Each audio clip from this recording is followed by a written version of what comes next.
الدوام تقريبا راح يبدأ بعد 10 أو 15 يوم، وبالتحديد أتكلم عن طلاب الجامعات. فتعالوا خلي أحكي لكم عن هذا المنتج اللي راح يكون حاجة كلش مفيدة بالنسبة لكم. اللي تشوفونه قدامكم هو طابعة.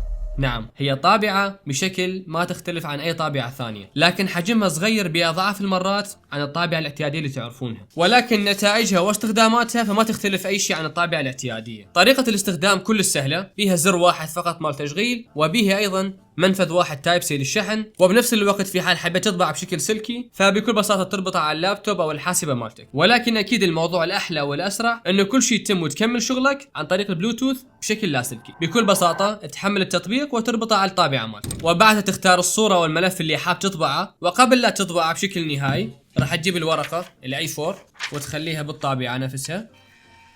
بعد ما خلت الورقة كل اللي عليك تسويه تضغط على كلمة برنت،